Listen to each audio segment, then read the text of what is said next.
li ngeen wax ci assemblée de rupture am na it ay écho ndax sama ministre yi fi jaar yépp wax nañ ma écho yi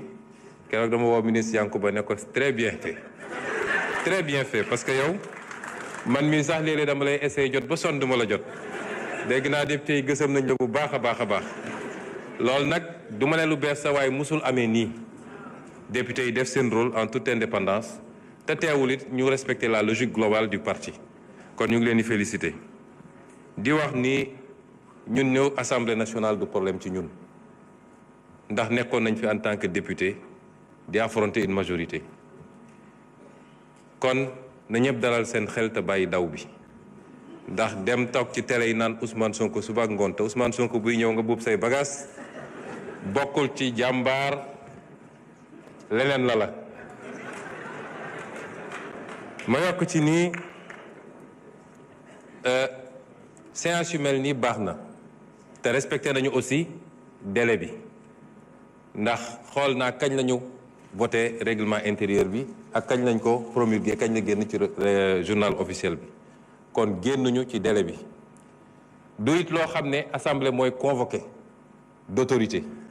li yoon wax rek mooy une fois tous les 3 mois mun na nekk au début au milieu ou à la fin lu ñuy waxtaane la ñu xool disponibilité kenn ku nekk mais li am solo mooy ci ñetti weer yi dinaa fi ànd ak gouvernement bi du question d'actualité aussi au premier ministre texte bi waxul premier ministre dafa ne le gouvernement mais ñu bëri ñoom jàpp nañ ni Ousmane Sonko la moo tax ñu naan sax duñu dem ndax Sonko man nag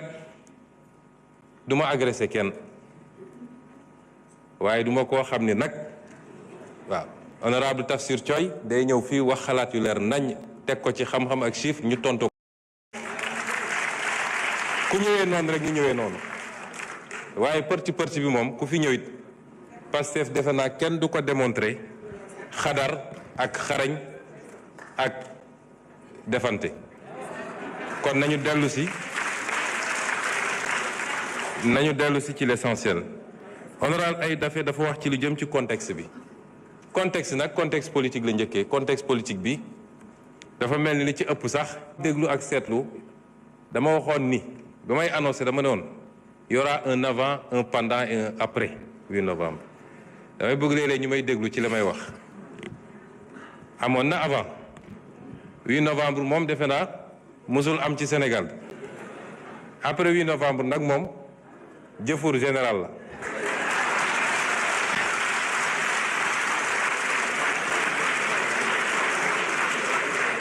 waaye ñu dalal xelu nit ñi ni loolu dafa amoon benn nécessité il y avait un besoin de clarification léegi les choses sont claires loolu rek la woon besoin de clarification la woon et il fallait ñu poser acte yuy pousser à la clarification les choses sont claires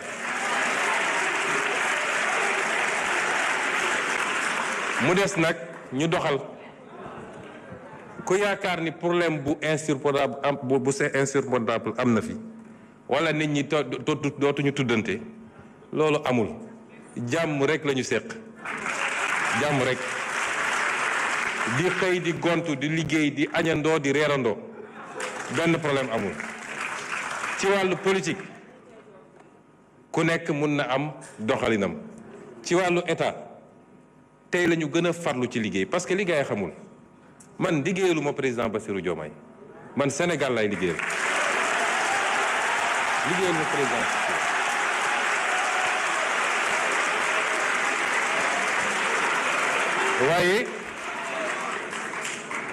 waaye liggéey gi may liggéeyal Sénégal dafa nekk ci kilifteefu président Bassirou te ci mandaam lañ koy comptabiliser kon lépp lu ma jàpp ni lii njëriñ la du ma ci xaar président Bassirou lépp lu ma yaakaar ni lii safaan wala du ma ci xaar président Bassirou moo tax contexte politique mënul am impact ci suñu xëy ak suñu gontu ak suñu liggéey te tey séance bi wan na leen ni tey la ñu gën a farlu ci liggéey bi pour réussir le projet qu'on a promis aux Sénégalais.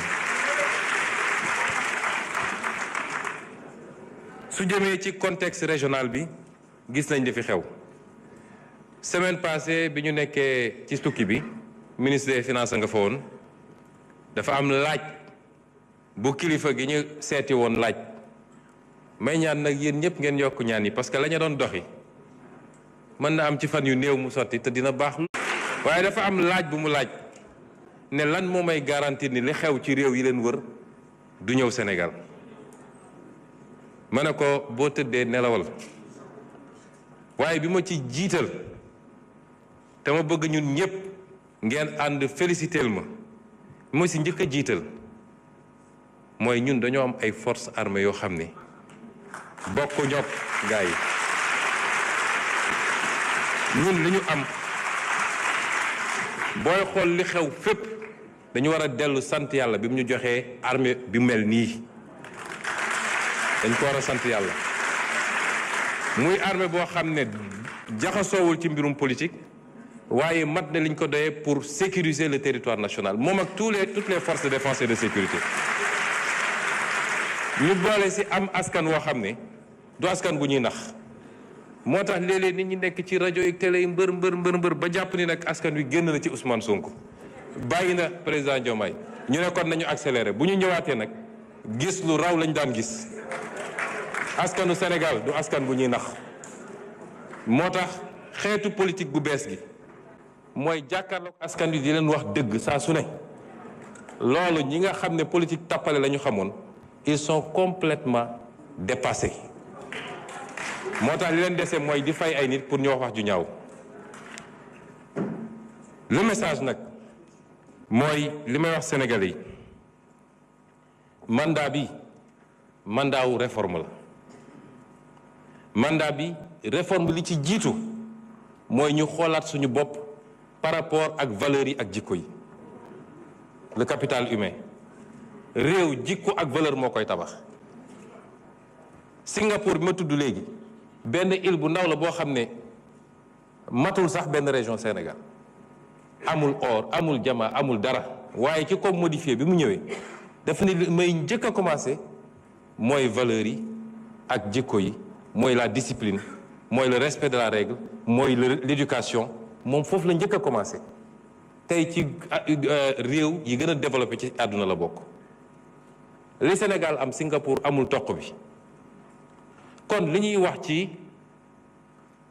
discipline defuñu ko pour réprimer wax naa léegi ministre bi war nga wax ci mendicité bi aussi ndax du rek ambulant yi waaye mendicité bi ak yeneen defuñu ko pour réprimer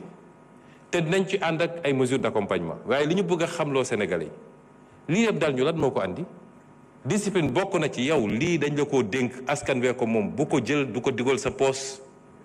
bu ko jël di ko yóbbu ci ay compte ñu delloo ci xelu nit ñi ni xaalis dañ koy liggéey kenn du ko lijjanti. Premier combat mooy ñu dem ba képp ku ñu investir d'une fonction publique moo xam fonctionnaire nga moo xam décideur politique nga dootoo ñemeeti jël fistine boo moomul fii rek egguñu foofu rek li waroon tabax hôpitaux yi li ñu waroon tabaxee 100 hôpitaux 10 hôpitaux lañ ciy tabax loolu bokk na ci facteur de sous-développement te loolu bokk na ci l'un des grands combats de ce chantier de ce mandat dellu ci valeurs yi ak jikko yi ñaareel bi mooy ñu partager une vision économique lan la ñu bëgg a def ci réew mi chaque jour ñu ngi expliquer pourquoi ñu ne priorité réew du dem tabax ay forcément ay immeuble ay autoroute waaye tabaxal lii téye koom réew mbayu réew ma fan la toll napp gi fan la toll càmm gi fan la toll ressource naturelle réew mi est-ce que téye nañ ko ci réew mi est-ce que ñi ngi fexe transformer loolu mu andi valeur ajoutée moo gën ñu koy bàyyi mu génn brut loolu bokkul ak li fi daan am donc option yi bokkul kon effort yi ñuy réclamer peuple bi c'est pour aller d'un point bi ñu fekk réew mi mais lii ñu wax nii buñ ko réaliser defe naa coow li yëpp ñuy wax ci jafe-jafe yeeg emploi jeunes yooyu dootu fi am mais loolu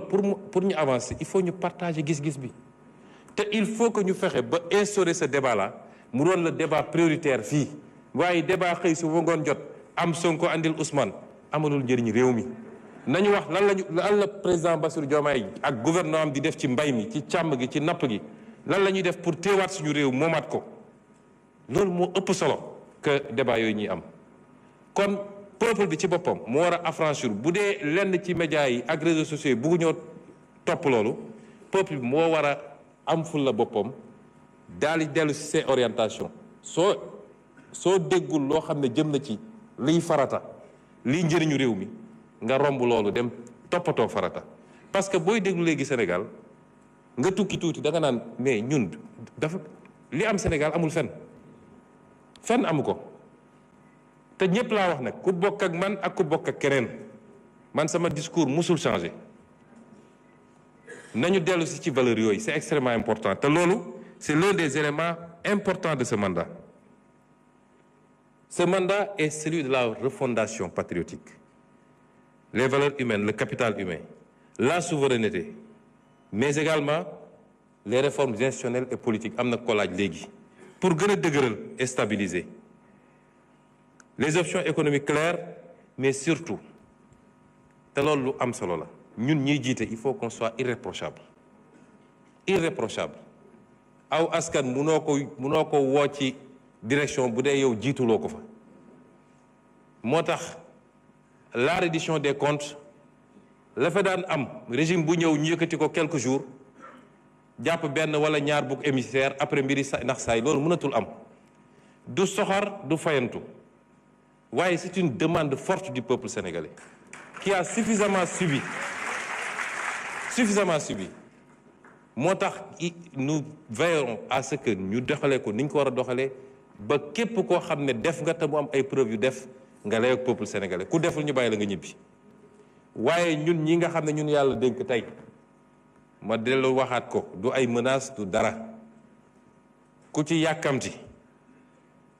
wala nga dugg ci logique politicienne mooy jàpp ni il faut ma dajale xaalis pour dem uti ay base politique ba laal la waruta laal doo ci mucc yow it parce que fii amul kumba am ndey kumba amul ndey on appliquera la même rigueur enfin yi nga xam ne c'est les grandes orientations li ma bëgg a gëm lu peuple bi xam ko mooy conviction man dugguma politique pour am dara soxlawuma dara ci politique man conviction ma dugal ci politique ku may woteel da nga may woteel ci base boobu bu dee li may wax doyu la wala gisoo sa intérêt mun nga woteel keneen waaye ni ma meloon démb ci opposition na la defe naa Tafsir Thioye posé na question bu mel noonu la raison d'état ou yu mel noonu li ma gëm mooy yow mi ñu dénk yaay jox état bi contenu ci jamono ju ñu fa nekk ça veut pas dire qu'il faut être rigide mais dafa am des fondamentaux ci li nga yàgg a wax ak askan wi ba ñu dégg ko nga ne lii laa gëm lan moo mën a justifier nga ñëw nekk ci pouvoir di changer loolu